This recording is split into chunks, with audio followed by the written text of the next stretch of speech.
मित्रों नमस्कार।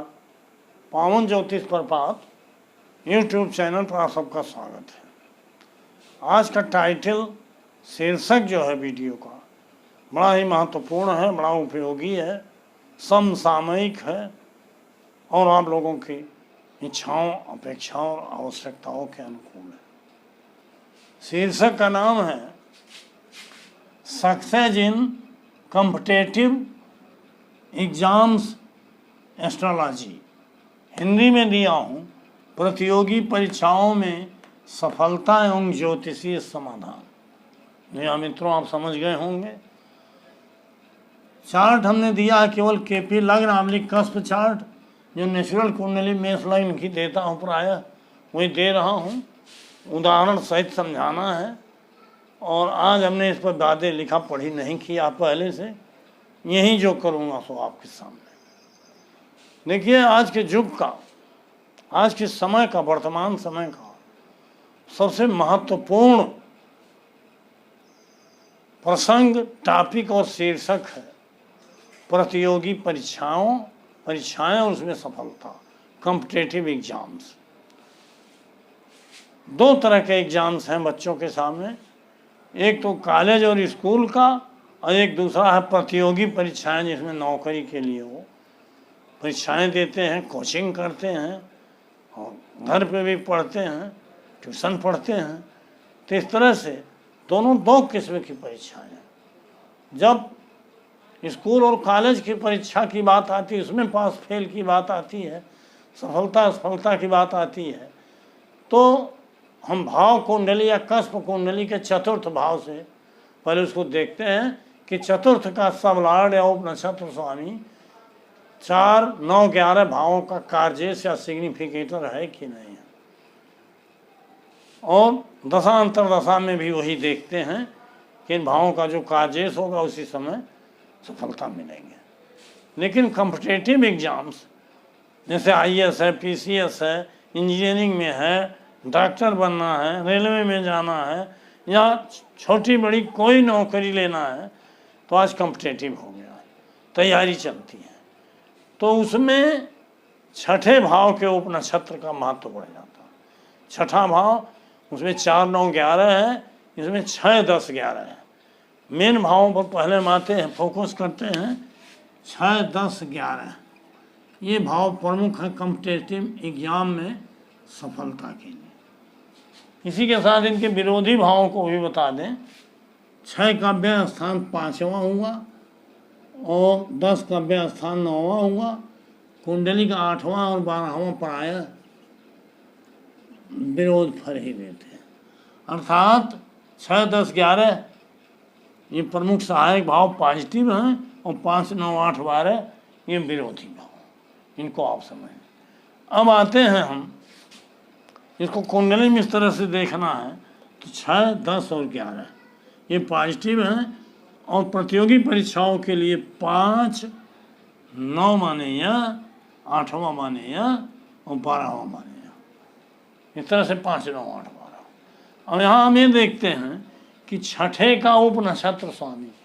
पहले हमें ये देखना है कि क्या हमारे भाग्य में जो हम लेके आए हैं उसमें कंपटीशन करके, परीक्षा उत्तीर्ण करके अधिकारी बनने का या नौकरी करने का योग है कि नहीं है। इसके लिए छठे भाव के उप नक्षत्र स्वामी को पहले, अगर ये नहीं बताएगा, ये प्रॉमिस नहीं करेगा, तो दशा अंतर दशा चाह के भी सफलता नहीं देंगे। ये नाते भाग्य और समय दोनों का तालमेल, कॉम्बिनेशन, समन्वय जरूरी है, कोऑर्डिनेशन जरूरी है। कॉम्बिनेशन नहीं, कोऑर्डिनेशन जरूरी। तो छठे भाव का सब लॉर्ड अगर 6, 10 और 11 इन भावों को स्वयं के द्वारा, अपने या नक्षत्र के द्वारा बता रहा है। 2 एक भाव ही आए हैं, लेकिन एक ही भाव आया है, तो ये माना जाएगा कि ये प्रॉमिस कर रहा है। थोड़ा विरोधी भाव भी आए हैं, तो इसका मतलब संघर्ष ज़्यादा है। अब मान लीजिए छठे भाव का सब लॉर्ड, मान लीजिए मंगल है, मंगल ग्रह। तो मंगल में कौन कौन से भाव आए हैं इसको देखने। मंगल मान लीजिए यहाँ बैठा हुआ है, 6वें में ही बैठा, कन्या में। तो मंगल में कौन कौन भाव आएंगे? मंगल में एक तो बैठने के नाते छठवां आ गया, फिर उसकी राशि है लग्न में और अष्टम में, तो 6 1 8 हो गया। और मंगल मान लो कि कन्या राशि में हस्त नक्षत्र में बैठा है, क्योंकि कन्या में 10 डिग्री से लेकर के और 23 20 तक हस्त नक्षत्र, तो 11 12 अंश पर मान लीजिए बैठा है। तो कन्या में चंद्रमा के नक्षत्र में बैठा। चंद्रमा कहाँ बैठा है? चंद्रमा मान लो मकर में बैठा है, यहाँ। तो मंगल स्वयं के द्वारा 6 1 8 बता रहा है, और चंद्रमा मकर में बैठ के 10वें को बता रहा है। ये सब लॉर्ड की बात कर रहा हूँ। और उसकी राशि जो है चौथे में, तो 10 4 को बता, अर्थात मंगल में 6 1 8 और 10 और 4 है। तो 6 10 11 जो हमने बताया है, इसमें से 6 और 8 6 और 10 आया है, और नक्षत्र के माध्यम से भी 10वां आया है।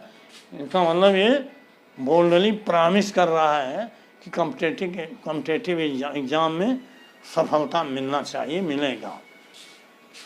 इसमें 8वां भाव भी आया है निगेटिव, तो संघर्ष है। अब ये तो प्रॉमिस हो गया कि कंपटीशन में सफलता मिलेगी, तो अब हमको महादशा अंतरदशा को देखना। मान लो महादशा सूर्य की है, सूर्य की महादशा 6 साल की रहती है, तो सूर्य को पहले हमें देखना होगा कि उसमें जो प्रतियोगी परीक्षाएं हैं उसमें सफलता का चांस है कि नहीं, उसमें 6 10 11 है कि नहीं। तो सूर्य को हम देखते हैं। सूर्य मान लो यहाँ बैठा है कर्क राशि में, कर्क अभी तो चल ही रहा है, लेकिन वो मान लीजिए आप कहाँ है कैसे है नहीं।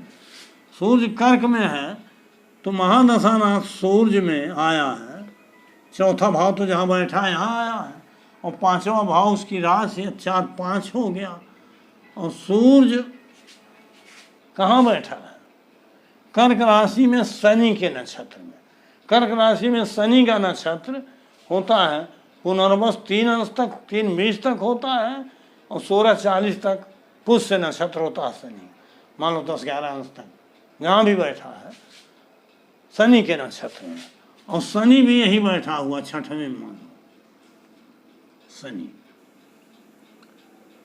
तो शनि सूर्य में 4 5 स्वयं के द्वारा आया, और नक्षत्र के माध्यम से 6वां भाव आया शनि के माध्यम, 6वां, और स्वयं के द्वारा उसका मकर और कुंभ बना 10वें और 11वें भाव में। अब हो गया सूर्य 4 5 स्वयं के द्वारा, नक्षत्र के माध्यम से 6 10 11 बताया। बार बार हमने हर वीडियो में बताया है कि नक्षत्र के माध्यम से जो फल मिलता है वो सबल मिलता है, उगल मिलता है और लागू होता है। अर्थात सूर्य में नक्षत्र के माध्यम से 6 10 11 तीनों भाव हैं जो प्रतियोगी परीक्षाओं में सफलता देंगे। लेकिन इतने से हमको संतुष्ट नहीं हो।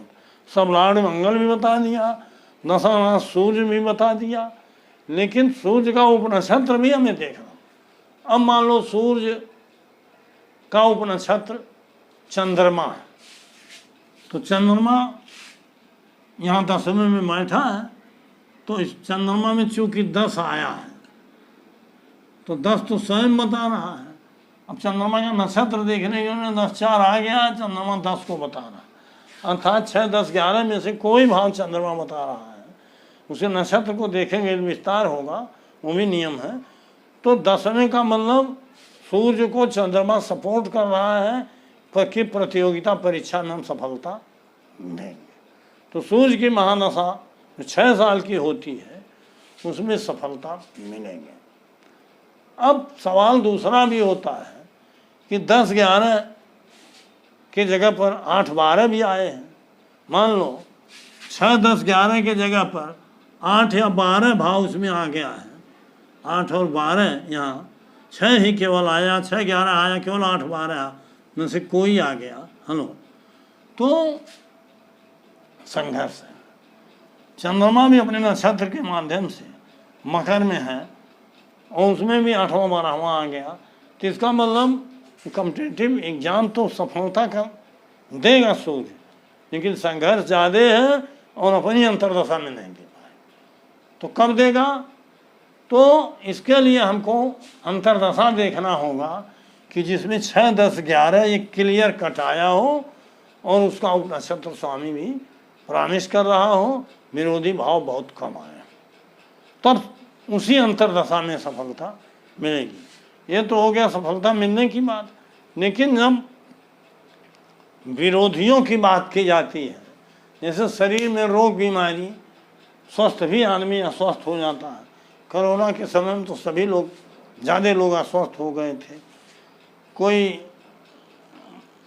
वायरल डिसीज चल रही है, उसमें भी अस्वस्थ हो जाते हैं, सर्दी जुकाम, पेट की खराबी अमूमन होता है। तो मित्रों, उसकी दवा होती है।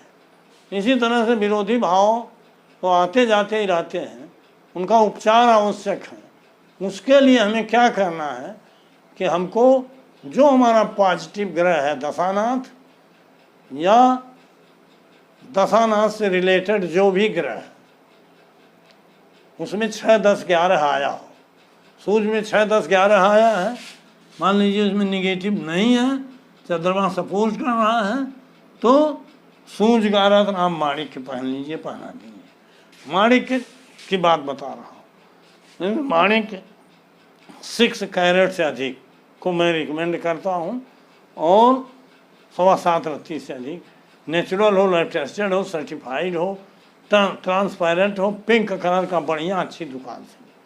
उस माणिक्य को सोने में, पीली धातु में, सोने में, पीतल में या कांसा में जड़वाइए, और उसको रविवार के दिन ओम सूर्याय नमः मंत्र हो, या सूर्य का कोई मंत्र हो, ओम घृणे सूर्याय नमः, ओम ह्राम ह्रीम ह्रौम स सूर्याय नमः, कोई भी मंत्र पढ़ते हुए उस मंत्र से अभिमंत्रित कर लीजिए, शक्तिकृत कर लीजिए।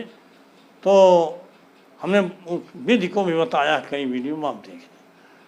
शक्तिकृत करके दाहिने हाथ की अनामिका अंगुली, ये अंगुली जो है रिंग फिंगर आप कहते हो, इसमें धारण कर लीजिए, करवा दीजिए। तो मित्रों, इसको पहनने से ग्रो होगी उसकी शक्ति, सूर्य की बल मिलेगा, इम्यूनिटी बढ़ेगी, और वो ताकत आ जाएगा कि आप हो, चाहे आपका परीक्षार्थी हो, विद्यार्थी हो, पाल्य हो, वो निश्चित रूप से वो शक्ति प्राप्त कर लेगा कि वो परीक्षा पास कर लेगा। अब ये तो सूर्य का हो गया। मान लीजिए सूर्य, इसी सूर्य में निगेटिव भाव आए हैं, तो सूर्य के रिलेटिव को ढूंढिए।